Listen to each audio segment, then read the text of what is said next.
Chapter 39. Gerunds and Gerundives. Chapter 39 covers the following: the formation and use of gerunds and gerundives, and the two different forms of gerundive purpose constructions.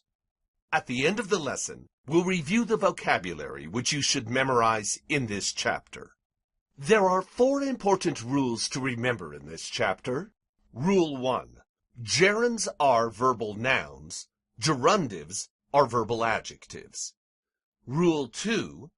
Gerunds and gerundives are formed like future passive participles. Rule 3. Where English will use a gerund followed by an object, Latin will use a gerundive modifying a noun. Rule 4.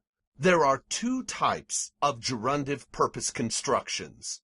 1. Odd plus an accusative noun plus an accusative gerundive. 2. A genitive noun plus a genitive gerundive plus causa. Gerunds are verbal nouns, that is, nouns built on a verb base. They're the noun equivalent of participles, verbal adjectives. English forms gerunds by adding ing to a verb base. For instance, seeing or believing, as in seeing is believing. The underlying sense of seeing and believing in that sentence is the act of seeing and the act of believing. Note that ing can turn an English verb base into a gerund, a noun, or a participle, an adjective. Only in context is it possible to distinguish between these ing forms. So, for instance, the only thing that matters is thinking, that is, the act of thinking, a gerund, a noun, says the thinking man. This thinking is a participle, an adjective. The difference between gerunds and participles is not hard to determine. If the ing word modifies a noun, it's a participle. But if you can put the words the act of in front of the ing word, it's a gerund. It would be so nice if English didn't form gerunds and participles the same way, but it does. Latin, like the logical language it is, doesn't. Latin gerunds are formed by taking the present base plus the thematic vowel, adding nd, and first-second declension neuter singular endings. For example, videndum, meaning seeing, or the act of seeing, or credendum, meaning believing, or the act of believing. Gerunds have no masculine or feminine forms, and no plural. How many seeings do you need to make a believing?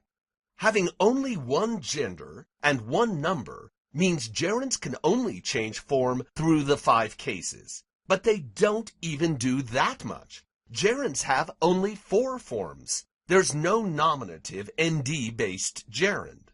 When Romans needed a nominative gerund, as the subject of a sentence for instance, they used the present infinitive instead. English can do the same. For instance, to live well is the best revenge. There, the infinitive to live is the subject of the sentence. But English can also say living well, the nominative gerund, is the best revenge. Thus we have 2 nominative gerunds, 2 ways of saying or to say the same thing. The infinitive variant, to live well, is the only way the Romans had of expressing this sentiment in the nominative, because there was no nominative gerund in Latin, no counterpart of the English living well. Here's a chart showing how the Latin gerund is formed. The nominative uses the infinitive, the genitive ends nd, the dative endo, the accusative endum, and the ablative endo. The translations of which are obvious. To verb, which is used in place of the missing nominative verbing, of verbing, to verbing, and so on. Here's an example of a Latin gerund declined in the oblique cases, that is, from genitive to ablative. Amandi, amando, amandum, amando, meaning of loving, to or for loving, loving as direct object or object of certain prepositions, by, with, or from loving. These are used in contexts like the science of loving, the need for loving. We all need loving. And by loving, we make the world a better place. As we just noted, those are all the forms of the nd-based gerund Latin has. 4 forms total, and only 3 different endings total. E, and O. So there's actually a big difference between the way the gerund and the gerundive look. The gerundive, you will remember, is the form used in passive periphrastics. If the nd is followed by any first-second declension ending other than e, or o, and da, and die, and dom, and dos, and das, the form is a gerundive, not the gerund. Thus, the potential for confusing gerunds and gerundives is in practice really quite small. One major use of gerunds in Latin is in the ablative case, where they often serve as ablatives of means, that is, by verbing, by trying, by helping, by hurting, by healing. In fact, when you see a verb form ending endo with no preposition in front of it, the first translation you should try is by whatever the verb is ing. By doing that, you will most often succeed. Every chapter in Wheelock has a catch, doesn't it? Surely you've caught onto that by now? Well, here's the curveball in chapter 39. I'm going to say this first in simple terms, and then we'll talk about the bizarre and far-reaching consequences of this catch 39. Here it is in a nutshell. Latin gerunds don't take objects.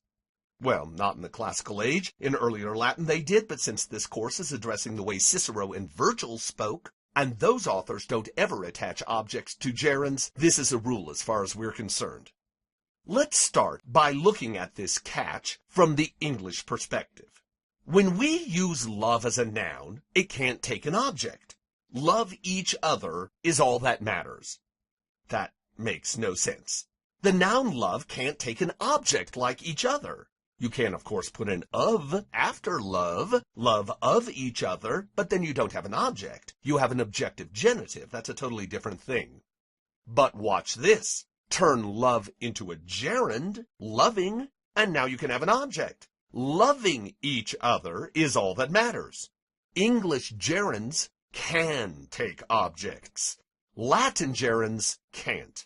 Why? Hard to say. Apparently the Romans didn't see the gerund as having enough verb in it to be able to take an object. They saw it as a noun. So in the same way we can't put each other directly after the noun love, the Romans didn't hear enough verb sense in amandum, for instance, to give it an object. To them it didn't sound like loving, but lovingness. And you can't attach an accusative direct object to lovingness. So what did the Romans do when they wanted to express the object of the verbal quality in the gerund? Are you sitting down? This is really odd, and it'll take you a moment to wrap your head around this, but it's not hard, just weird. Really weird. Here goes. When Romans wanted to add an object to a gerund, they turned the gerund into a gerundive. Gerundives, you remember, are participles, verbal adjectives, not nouns. Quick review. Gerundives use the same base as gerunds, nd plus first-second declension endings, and have the sense about or going to be whatever the verb is. English has nothing corresponding to Latin gerundives. The closest thing we have is to be whatevered, which, like gerundives, can convey a sense of necessity or obligation. It is to be. It must be. Combine that with a form of esse, and you get the passive periphrastic. For example, agendum est. It must be done. Now, back to gerunds versus gerundives. Unlike gerunds, gerundives aren't nouns. They're adjectives. They modify nouns. And technically, that's all they ever do in Latin. Even in a passive periphrastic, they're not actually the verb. The form of esse attached to them is. Instead, gerundives being adjectives modify something. In a passive periphrastic, the subject. In the example I just cited, agendum est, agendum is neuter singular because the subject is it. That's the heart of this problem here, the adjectival nature of gerundives. So far, the only way we've seen gerundives used in Latin is in passive periphrastics. But here comes some bad news. That's not their only use. Sometimes they aren't connected with the verb to be. Sometimes they're just used as adjectives modifying nouns. And when that happens, they lose their sense of necessity and aren't translated as must be. And now here's the crux of the issue. The Romans used gerundives where we would use a gerund plus an object. In other words, where we say, he saved us all by averting those dangers, averting is a gerund, and those dangers is its object. But since Latin can't attach an object to a gerund, the Romans rephrased the thought as, he saved us all by or through those dangers to be averted. That is, which were averted. To be averted is a gerundive. I can hear the screaming from here. Give me a second and I'll show you how easy it is to handle this construction, even if understanding it is next to impossible. Okay, are you sitting down again? Good, let's move on. Let's start by looking at how this construction would sound in English, if English were so foolish as to have it. Here's an example of a noun and a gerundive acting like a gerund with an object. Where the literal English would be, in the deed to be done, which is the closest thing English has to the Latin gerundive, is an adjective modifying the noun deed. In Latin, that would be in facto, in the deed, agendo, to be done. The gerundive agendo modifies the noun facto. But if you look at the sense, the deed is receiving the action of doing. The participle is passive, so its subject, the noun it modifies, receives its action. Thus, in the deed to be done is the equivalent of saying, in doing the deed. There, doing is a gerund, a verbal noun, with an object, deed. English can say it that way, gerund plus object, because we English speakers hear enough verbal quality in our gerunds to allow them to take objects. Apparently, Latin gerunds didn't sound verby enough to the Romans for their gerunds to do the same, which necessitated the bizarre gerundive workaround we just looked at. I'm guessing this is making less and less sense as I keep talking. So I'm going to stop trying to explain this perverse grammatical concoction and instead just show you how to deal with it. When it all comes down to passing this class, all you have to do here is know how to handle this idiom. You don't have to understand it. Here's how to tame this beast. Think of the Latin as backwards English. In Latin, the gerundive is grammatically dependent on the noun, just as all adjectives are dependent on nouns. The noun will have a case and number and gender, to which the adjective must conform. For instance, of this to be done. There, of is the case, this is the noun, and to be done is the gerundive, the adjective. English has none of this nonsense. We say of doing this. No passive gerundive workaround. So, extract the passive verb sense done from to be done, make it active, do, and turn the noun the gerundive agrees with into that verb's object. In other words, take of this to be done, put do in front of this, and add ing. It's that simple. You basically flip the verb and noun around, add ing, and move on. Let's practice that. This time turning the process around and looking at it in Latin first and how you translate this construction into reasonable English. Cupidus amandi means desirous of loving, the act of loving. Cupidus, meaning desirous, is in the vocabulary for this chapter, which we'll discuss later.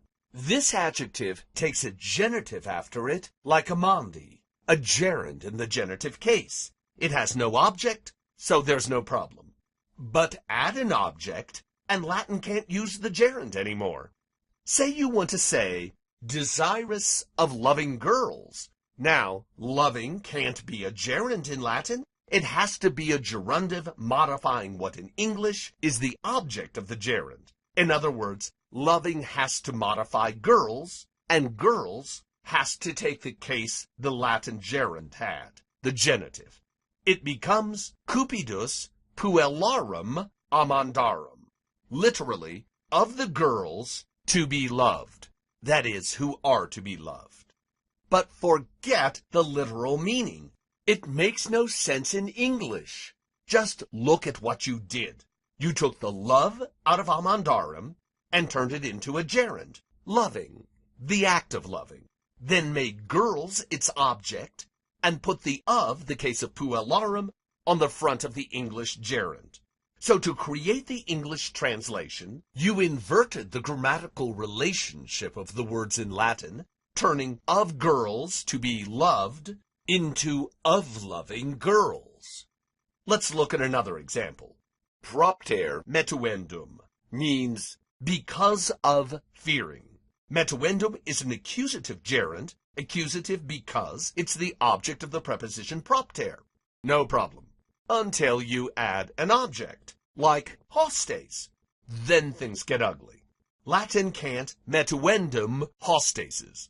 Metuendum needs to be turned into a gerundive, an adjective modifying hostes. Propter hostes metuendos. Metuendos is now accusative plural masculine to agree with hostes. The literal translation, because of the enemy to be feared, is really no help in figuring out what this means.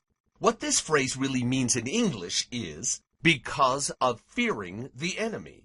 So instead of reading the construction in the order noun and verb, enemy plus fear, that's the way Latin does it, flip the noun and verb around and say fear plus enemy.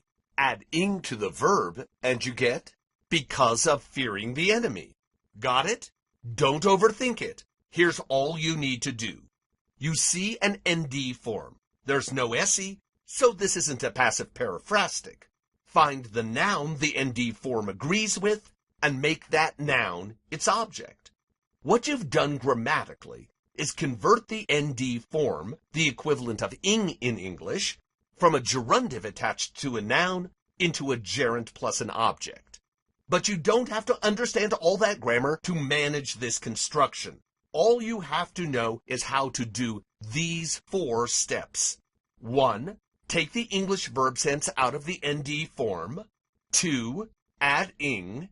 3. Put that ing thing into the same case and construction as the Latin noun to which the gerundive's attached. And 4. Make the noun the ing thing's object. That's it. You're done. Think you can do it? Let's see. In bello gerendo. Bello means war. Gerendo comes from the verb gero, which means wage. So literally, this monstrosity says, in the war to be waged. But that's not even half decent English. Forget it. Instead, take wage, add in to the front of it, and ing to the back of it, make war the object, and it becomes in waging the war. Waging is now a gerund with an object, war. How about de urbibus delendis? What's the noun? Urbs, meaning city. What's the verb? Deleo, what's its basic English sense? Destroy. What does de mean? About, on the subject of. So, take the verb sense destroy, put about in front of it, ing after it, attach cities as the object, and you get about destroying the cities. We'll practice gerundives more at the end of the lesson, but first we need to look at one of their most important applications, the gerundive purpose construction. I should say constructions. because Latin has two gerundive purpose constructions, very different looking, but closely related grammatically. One uses the preposition ad plus an accusative noun plus an accusative gerundive, meaning literally and nonsensically to or toward the noun to be gerundived. For instance, to or toward this goal to be achieved. Use the reverse the noun and verb rule we just discussed above, and you will get the much better English toward achieving this goal, the equivalent of a purpose construction, to achieve this goal. The other gerundive purpose construction uses a genitive noun plus a genitive gerundive plus causa, meaning for the sake of. Literally, for the sake of this goal to be achieved. What would that be in real English? Apply the reverse the noun and verb rule and you get for the sake of achieving this goal. Really just another way of saying to achieve this goal. Let's look at examples of both constructions in Latin. I'll give you the Latin in its gerundive form. You give me the normal way of saying this in English. First, ad urbem oppugnandam. Oppugno means attack. I'll introduce it in the vocabulary below. Take the sense attack out of oppugnandam, put to or in order to on the front. You don't need ing here because in English an infinitive shows purpose, and make the noun urbem the object of oppugno. And you get to or in order to attack the city. See the pattern? Let's try another gerperp. I'm tired of saying gerundive purpose construction. Gerperp will be our abbreviation. Ad veritatem loquendam, meaning to or in order to do what verb? To what noun? That's right. To speak loqua, the truth. Veritatem. One more. Ad civitatem defendendam.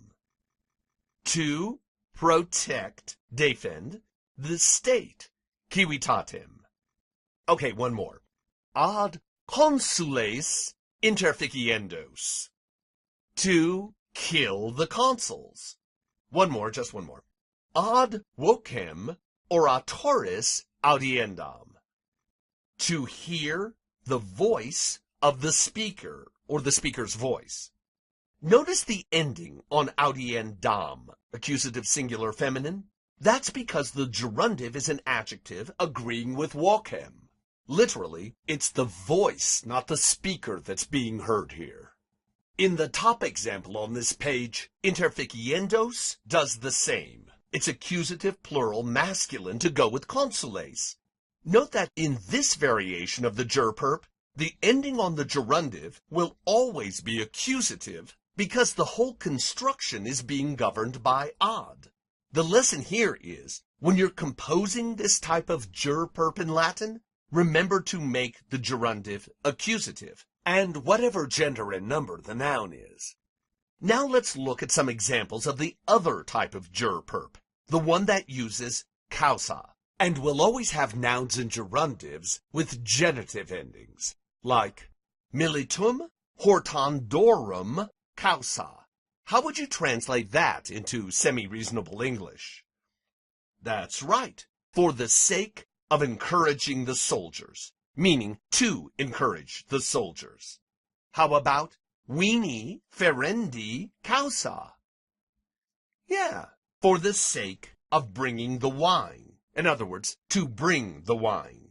And exilii vitandi causa, for the sake of avoiding exile, to avoid exile. Navium capiendarum causa, to capture the ships. And finally, solis videndi causa, to see the sun. And I think you see the light, even if it doesn't make completely perfect sense. This is all you need to know. In Latin, a noun to be verbed equals English verbing a noun. And now it's time for us to be moved along. That is, to move us along. to the vocabulary. The first word is edificium edificii neuter, meaning building or structure. It's a second declension noun, a combination of two bases, eith, meaning hearth, and fic, meaning make. So to the Romans, an edificium was at heart a place that had a hearth. Heating and cooking systems are still considered essential in housing. The eith base derives from an Indo-European root that means burn, which is seen in other classical derivatives like Ethiopia, literally the land of the burnt, eith, faced, op, people, which is how ancient Greeks saw Africans. Also from the eith base is ether or aether, which to the ancient Greeks meant the upper atmosphere, literally the burn, probably a reference to the brightness of light at high altitudes.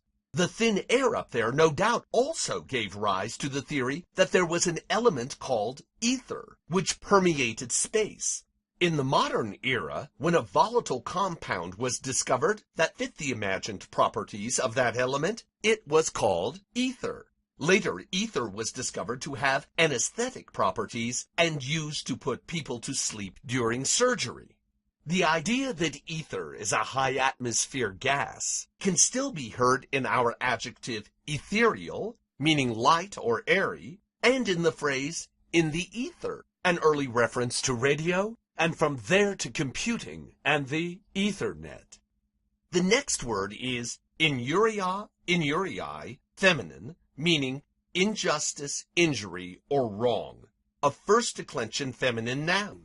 It's a compound of the prefix in, meaning not, and the base ur, meaning law or right, making it literally lawlessness. The next word is wokes, wokis, feminine, meaning voice or word, a third declension feminine noun, which is not I stem, only one consonant at the end of the base.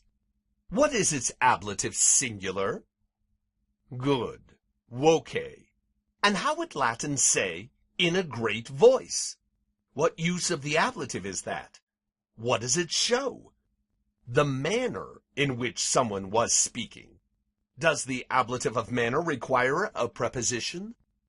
Yes, cum, but it's optional if there's an adjective attached to the noun. So, magna voce, or magna cum voce. The next word is an adjective, cupidus a meaning desirous, eager, or fond. Its first second declension. It expects a genitive after it, just like its English counterpart, fond. Next is nekese, an indeclinable adjective, used only in places where the nominative or accusative is called for, and only ever with the verbs esse and habere. Habere in its mental sense, consider. In other words, nekese can only be used to say be necessary or consider necessary. This limited application does not, however, equate to limited use. It's actually seen quite often in Latin, especially in the expression necesse est. It is necessary, or some tense variation thereof. Necesse est expects a dative and an infinitive. It is necessary for someone to do something, or a subjunctive verb, with or without an ut, basically the same expectations that licet and opus est have. The next word is another third declension adjective, vetus veteris, meaning old. It belongs to the one termination variety, like potens, potentis, or any present participle, where the base becomes visible only after the nominative. What then is the base of vetus? Yes, veter. And there's an annoying feature of this adjective.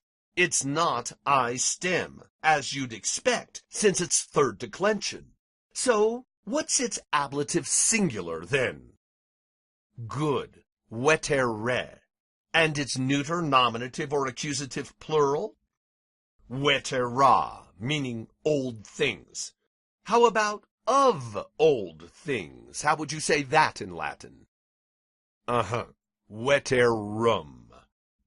Next up is etsi, a subordinating conjunction that means even if. Remember that et doesn't just mean and, it can also mean even. Et tu, Brute? Even you, Brutus? After that is quasi, meaning as if. Another subordinating conjunction, or adverb, and I'll answer your question before you ask it. Yes, this is where Quasimodo, the character from The Hunchback of Notre Dame, gets his name. According to Hugo's story, he was abandoned as a deformed baby on the steps of the famous cathedral in Paris, where a priest found and raised him, naming him after the first word of the prayer for that day, the Sunday after Easter, a prayer that begins, Quasimodo geniti infantes, meaning just like newborn babies. Hugo's imagination was as deformed as his protagonist. The next word is experior, experiri, expertus sum, a fourth conjugation deponent verb, meaning try, test, or experience. The pair in this verb is not the Latin prefix through, but a base that means trial or test, literally pass across a boundary. You've seen it before in periculum, danger, literally a little test or trial of one's fortitude, I suppose. It's also seen in the Greek word emporos, meaning merchant, which gives us the word emporium, a store that sells imported goods. So originally in Greek, traders were merchants, emporoi, who bought and sold goods across international boundaries. And finally, the last word on this vocabulary list is opugno, first conjugation, meaning attack or assail. Literally, it's ob, meaning face-to-face, plus pugno, fight. That is, fight in close quarters. From that, it gets one of its most common uses in Latin, to besiege. After all, at some point during a siege, the fighting has to happen face-to-face.